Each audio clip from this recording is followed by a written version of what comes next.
Bienvenue.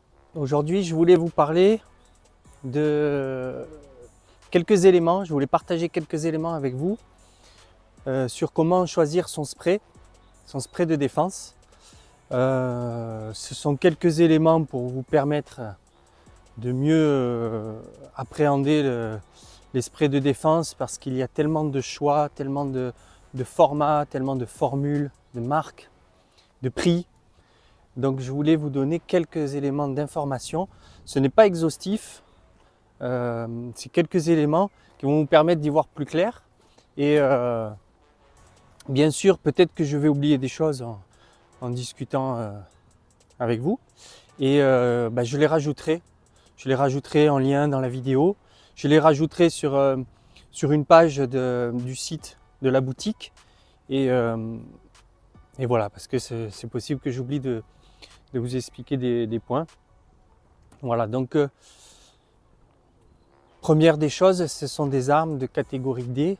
Ça veut dire que les sprays de défense sont interdits au port sur soi et au transport. Voilà, c'est pas autorisé. Seules les personnes majeures peuvent les acheter. Donc il faut être majeur pour pouvoir en acquérir.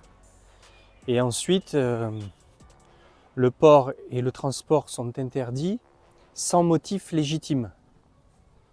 Voilà. Donc après, le motif légitime, il est apprécié par les forces de l'ordre. Suivant ce que vous faites, où vous êtes, qui vous êtes et ce que vous allez expliquer. Moi, je ne pourrais pas vous dire quels sont les motifs légitimes. Ce n'est pas dans mes capacités.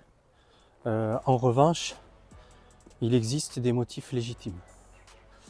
Et donc ça, c'est la première des choses. Si vous vous baladez avec ça sans motif et que vous êtes contrôlé, vous pouvez être sanctionné sévèrement. Donc, faut pas s'amuser, quoi. Donc, premier élément, on va dire, pour définir, pour choisir un peu son spray, c'est définir vos besoins et vos contextes. Tout dépend de vos besoins, tout dépend de vos contextes où vous allez avoir besoin d'utiliser votre spray. Est-ce que c'est au domicile? Est-ce que c'est dans un endroit isolé où vous craignez pour votre sécurité? Est-ce que c'est parce que vous faites partie d'une société de sécurité et que voilà, vous sentez qu'il peut y avoir des risques? Est-ce que c'est voilà, c'est pour multi-individus parce qu'il y a des sprays qui sont plus efficaces avec multi-agresseurs? Est-ce que c'est pour des animaux dangereux? Est-ce que c'est pour un usage en intérieur, en extérieur? Il y a vraiment tous ces paramètres à identifier. Quel est votre besoin et dans quel contexte pensez-vous en avoir besoin? Ça c'est le plus important. Ensuite va venir le format. Il existe différents formats.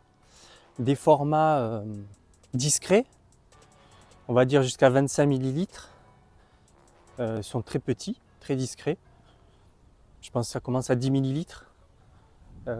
C'est vraiment discret et super efficace vraiment en cas de nécessité. Ensuite, il y a les formats compacts jusqu'à 60 millilitres. C'est donc un peu plus gros. C'est une autonomie un peu plus conséquente. Et ensuite, c'est le plus polyvalent, hein, le compact. Hein, parce que voilà, il n'est pas trop gros, il n'est pas trop petit. Je pense que c'est le plus polyvalent. Ensuite, il y a le format, le grand format. C'est jusqu'à 100 millilitres. Voilà. Ça, c'est ce que vous pouvez acheter librement en étant majeur. C'est jusqu'à 100 millilitres. Ça rentre dans la catégorie D. Au-dessus de 100 millilitres, ça rentre en catégorie B et vous ne pourrez pas les acheter sans autorisation préfectorale. Voilà. Je ne peux pas vous donner tous les détails, mais pour les civils, ça s'arrêtera à 100 millilitres. c'est déjà très conséquent. Donc je vais vous montrer un format de 100 ml, à quoi ça ressemble. Voilà. Ça c'est 100 ml, vous voyez dans ma main. Je vais vous montrer un format compact. Comme ça, vous aurez, voilà, format compact, beaucoup plus petit. Avec la main, on peut le cacher presque. Suivant la taille de la main, bien sûr. Donc, quand vous avez identifié vos besoins, vos contextes, les formats, le ou les formats que vous auriez besoin, vous allez regarder les différents types de jets. Donc, il y a différents types de jets. Vous allez voir sur les fiches produits ou sur les produits en eux-mêmes, souvent marqué en anglais Fog ou Cone. Vous allez voir marqué sinon un autre type de jet Stream, encore un autre type de jet Gel, encore un autre type de jet Foam. Ça c'est les termes anglais. Et les termes français, on va dire que pour fog ou cone, ça sera une diffusion en nuage ou en brouillard. Pour le stream, ça sera une diffusion en jet, un jet liquide comme de l'eau, donc un jet bien droit. Ensuite, on a le gel. Donc là, ça sera une formule gel qui va partir aussi bien droit. Et le foam, diffusion en foam, c'est diffusion en mousse. Donc un jet droit qui va un petit peu s'expanser au fur et à mesure de la distance et qui va s'expanser complètement dès que ça va toucher la cible. Donc ces différents types de jets ont des avantages et des inconvénients. On va commencer par le fog, diffusion en brouillard. C'est vraiment le spray le plus évident à utiliser, on va dire, si on est stressé, s'il y a plusieurs personnes qui viennent nous agresser ou des animaux dangereux, parce que on n'a pas besoin de viser, ça va diffuser un spray très large. On arrose et les fines gouttelettes qui partent dans ce nuage vont immédiatement agir sur les voies respiratoires. Ça va bloquer immédiatement ça va stopper immédiatement, ça va gêner, stopper en fonction de la puissance, en fonction du contexte, ça stoppera plus ou moins efficacement en fonction de la marque et tout ça, de la formule. Voilà, ça c'est l'avantage principal, c'est ça, c'est qu'on peut l'utiliser très facilement sans s'embêter à viser, et puis en cas de stress, ça envoie, quoi. En revanche, il y a quelques inconvénients, c'est-à-dire que la portée est moins importante qu'avec les jets directs. Ça partira moins loin puisque ça va se diffuser large, donc ça va partir vers 3 mètres environ. Après, c'est suivant la marque, suivant la contenance aussi.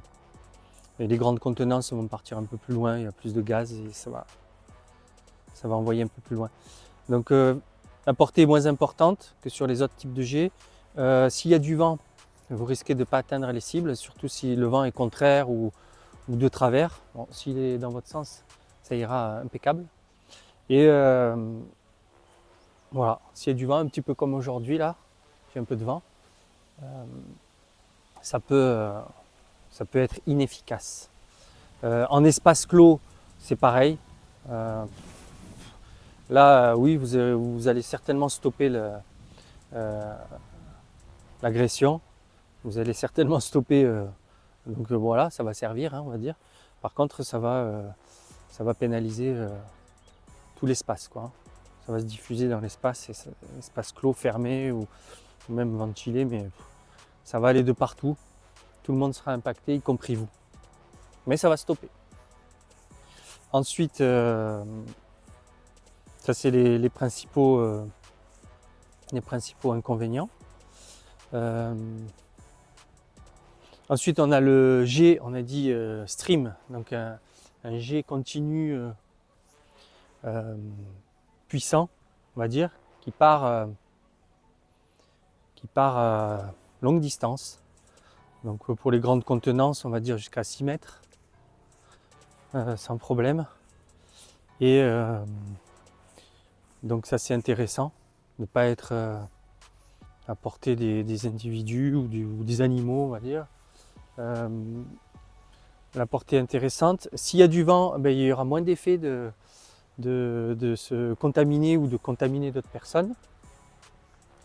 C'est aussi un avantage. Ce que j'aime bien dans le G-Stream, c'est que c'est diffusé comme de l'eau, c'est liquide, on va dire. J'exagère peut-être comme de l'eau, mais c'est assez liquide. Donc à l'impact de la cible, ça éclabousse énormément. Ça veut dire que même s'il faut être plus précis qu'un fog, quand on balaye un petit peu, quand on envoie, ça va forcément toucher et éclabousser.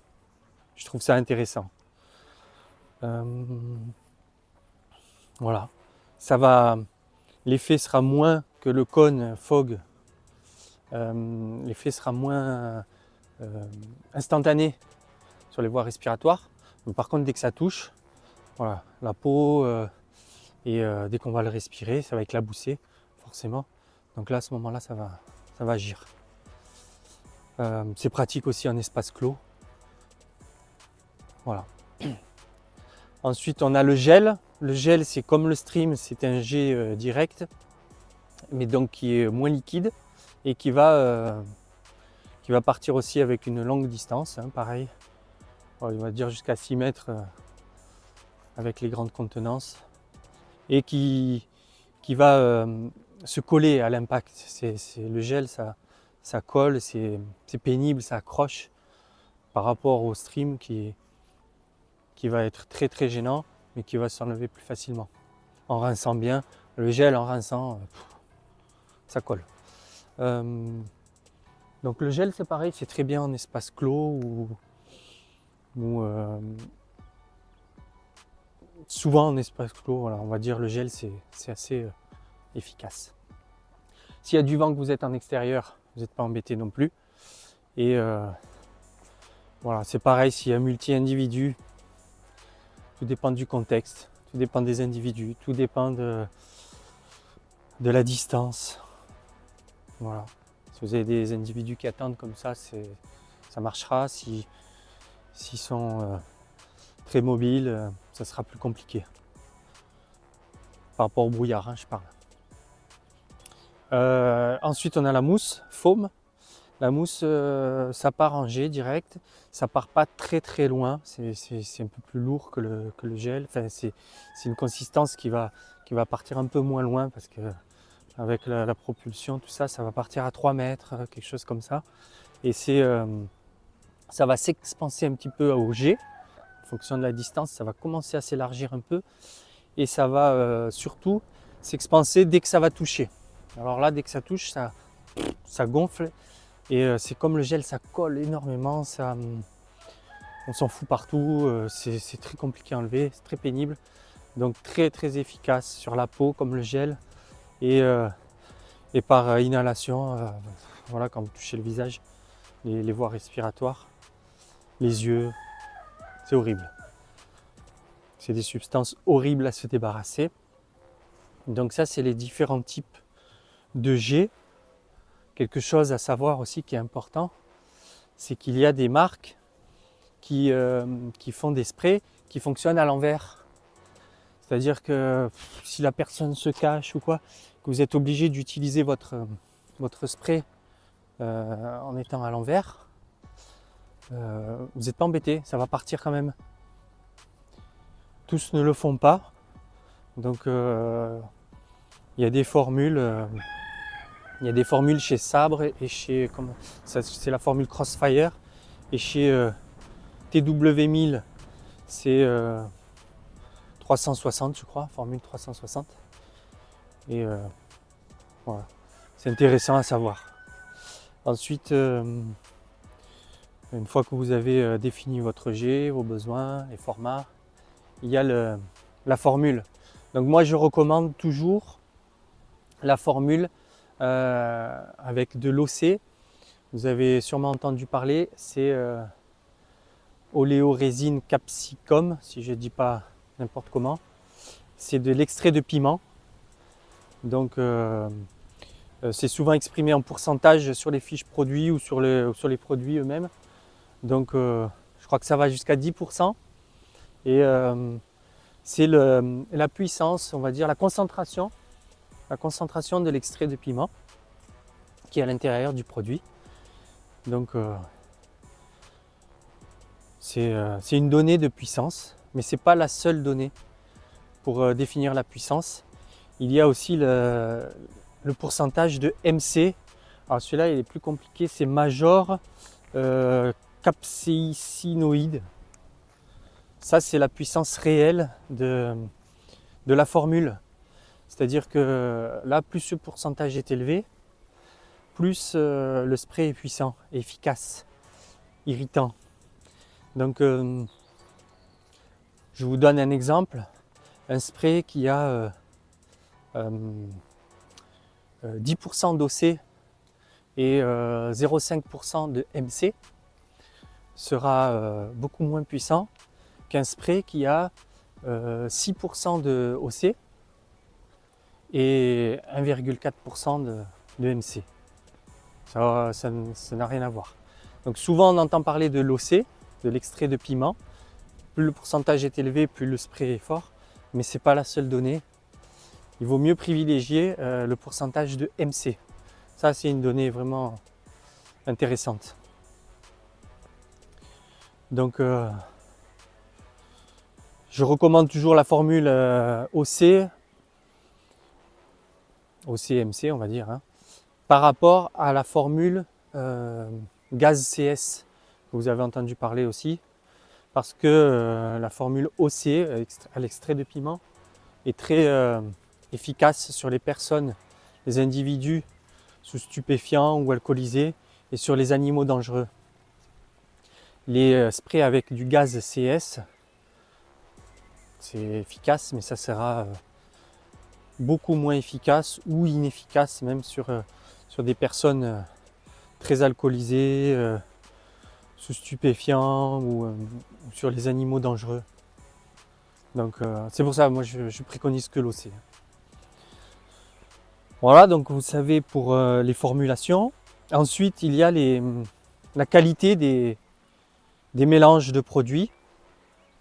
Et ça, la qualité des mélanges, ça revient à sélectionner des marques reconnues. Voilà. Donc il faut vraiment cibler des marques références qui sont reconnues, qui ont vraiment leur expérience dans ces formulations et dans ces mélanges pour qu'ils soient avec des jets constants et qui ne vous lâchent pas au moment où vous en aurez besoin. Et il faut espérer ne jamais en avoir besoin. Ces marques également, elles vont vous proposer des formules de sécurité pour pas que ça se déclenche tout seul. Il y a sur les capuchons, au moment d'envoyer le spray, il y a un clapet de sécurité. Ça c'est important aussi de pouvoir avoir ces sécurités pour ne pas que ça s'appuie tout seul. Ensuite, vous allez respectivement avoir des références parce que souvent les marques importantes sont utilisées par les forces de l'ordre dans leurs pays respectifs, quoi, hein. C'est souvent un gage de référence. Et voilà, privilégier toujours la marque, la qualité, pour être sûr du résultat. Donc chez Spirit, vous trouverez 3 marques très connues. La marque allemande TW1000, voilà, puissante, efficace, reconnue, utilisée par les forces de l'ordre. en Allemagne, par certains groupes de sécurité dans d'autres pays. Voilà, ça a fait ses preuves. La marque Fox Labs, fabrication américaine, très puissante, fait partie des plus puissantes, largement utilisée dans son pays, aux États-Unis, mais ailleurs dans le monde. Fox Labs, c'est très connu, une très belle référence, très efficace. Également la marque Sabre Red, pareil, fabrication américaine, très efficace, très reconnu aussi, utilisé par des forces de l'ordre également. C'est vraiment des tops de spray, quoi. Il y a d'autres marques. Voilà. Il y a également des vidéos intéressantes sur internet. J'ai vu des vidéos intéressantes sur la chaîne de Morzak qui parle très bien de sécurité, de défense, qui présente pas mal de produits. Et voilà, c'est intéressant et il explique aussi assez bien tout ça. J'aime bien ces vidéos. Il y en a d'autres, hein, certainement. Et donc moi, pour finir avec cette vidéo, en plus j'ai une averse, il commence à pleuvoir. Je ne sais pas si vous voyez dans l'eau. Je suis un peu à l'abri dans le sous-bois, mais je ressens quelques gouttes.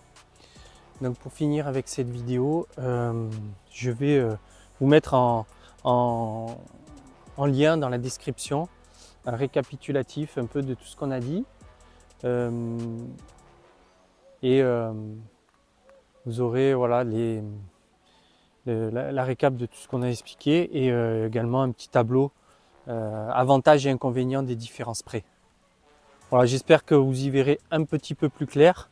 N'hésitez pas à me commenter, n'hésitez pas à me corriger si j'ai fait des erreurs. N'hésitez pas à me marquer en commentaire s'il vous manque des informations, si vous voulez en savoir plus. Et je vous dis à très bientôt. Je vous remercie.